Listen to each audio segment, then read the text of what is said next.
win some, you lose some. Yarg, ye play with fire, and sometimes ye get burned.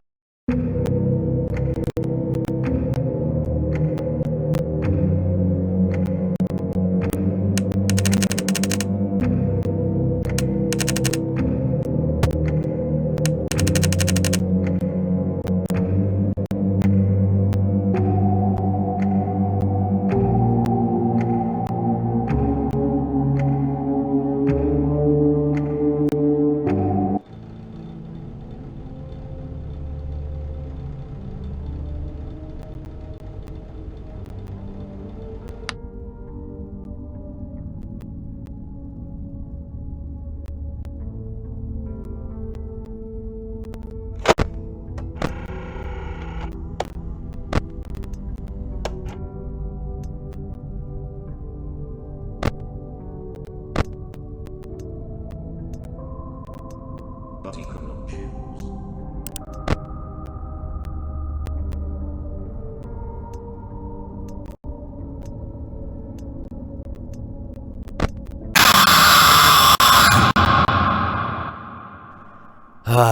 It seems that you have met your end.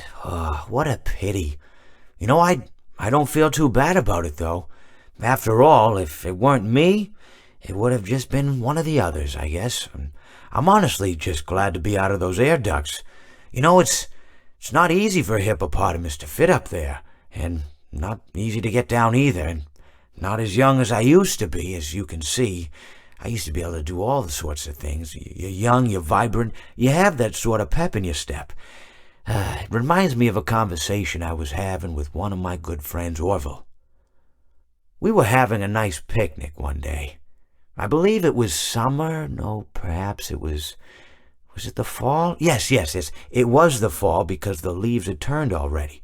But I said to Orville, I says, Orville, I have a story to tell you. And Orville looked at me, kind of odd and said, what's it about? I said to him, not every story has to be about something, Orville. Sometimes a person just wants to talk. Why does everything have to be a story? I said to him. He just looked at me and he said, well, you said you had a story. And, he was quite right. I did, in fact. I told him I had a story. I suppose if a person just wants to talk, then it's best to not announce that you're telling a story. Telling a story does come with its own pressures and expectations, I suppose. After all, if you're just talking to a friend, then there's no more expectations than if you were talking into the wind. Words by themselves aren't expected to carry, aren't expected to stick.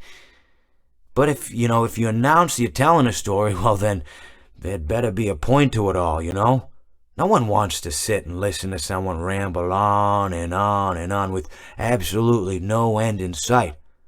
So, it's good to be mindful that when you tell someone that you're about to tell a story, that you have something to say. Telling someone that you're going to tell them a story is tantamount to asking them to stop what they're doing and pay attention. You're basically saying, hey, buddy, stop everything. Stop what you're thinking. I have a solution to everything. And, well, I didn't really have any story to tell. In hindsight, I probably just misspoke when I said that I had a story. I think it would have just been better to tell Orville that I wanted to tell him something rather than tell him that I had a story. But, even then, it might have put too much importance on the whole thing. Either way, it was quite a nice day. I remember that we were drinking tea.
He pieced the remains together.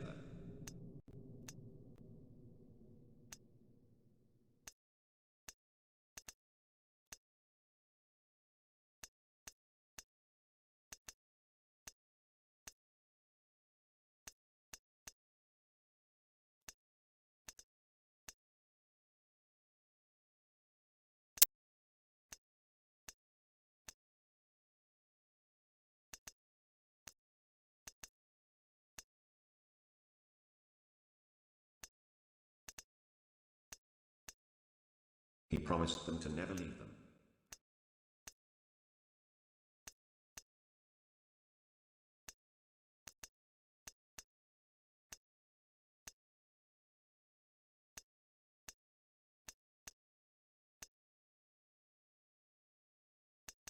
He pieced the remains together.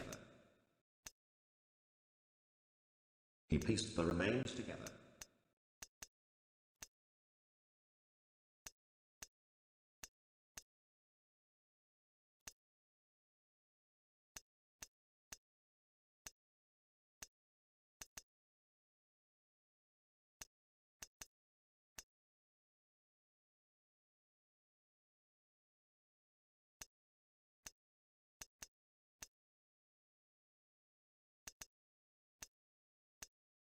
He pieced the remains together.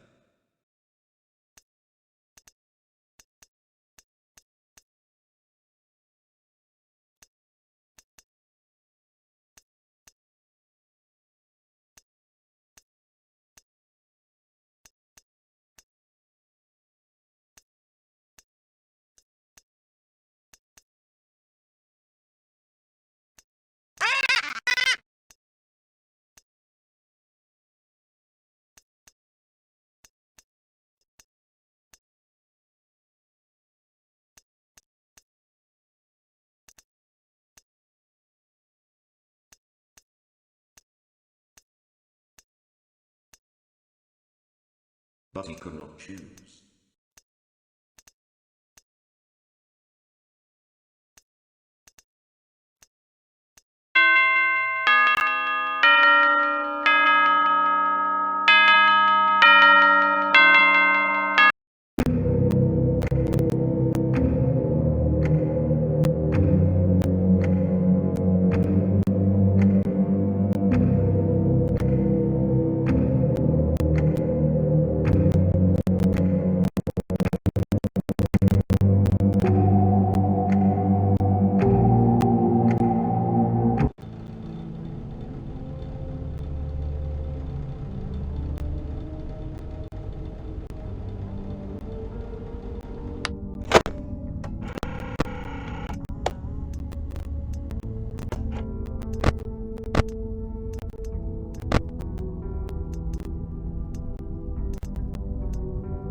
He pieced. Well, it seems that your journey has ended. Very sorry about that. It was always going to end this way, of course. If it weren't by me, it would have just been by some other, terrible thing. Just, you could not imagine how terrible it would be. Just, I get scared thinking about it. I'm glad it's not me. It reminds me of a time I was speaking to my good friend Orville. We were sitting on a park bench watching the pigeons. I was on the left, he was on the... Oh, wait, was I on the right or left? Anyways, it doesn't matter. We were sitting on there watching the pigeons. And I said to Orville, "Friend, those birds are frozen." And he kind of looked at me like I'd lost my mind. But I reminded him that it was winter, and often birds will sit in a tree until they freeze. And then they sort of fall to the ground until the sun warms up and they can, move around again. So I said to Orville, "You might as well save those breadcrumbs until the birds thaw, because they can't very well enjoy them in the condition they're in." To which he asked what I meant, and asking what condition the crumbs should be in before he threw them to the birds, assuming that I meant the birds couldn't enjoy the breadcrumbs in the condition that the crumbs were in, when in fact I had meant the birds could not enjoy them in the condition that the birds were in, considering that the birds were frozen. So he took a moment and then threw his last handful onto the ground. I said to him, "Orville, why did you throw the breadcrumbs to the birds when I just told you they're frozen?" To which he responded, "The breadcrumbs are not frozen." Again, misunderstanding my words. I didn't mean to say that the breadcrumbs were frozen when I said I told you they're frozen. I'd been referring to the birds. In hindsight, what I should have said was, and this would make perfect sense, "Why did you throw the breadcrumbs to the birds when the birds are frozen?" He misunderstood upon my correction, stating that he didn't know what else to do with the breadcrumbs, and that perhaps, when the birds thawed, they'd still be able to eat the crumbs. So I said to Orville, and this is what I said to him, I said, "Orville, the birds may be dead."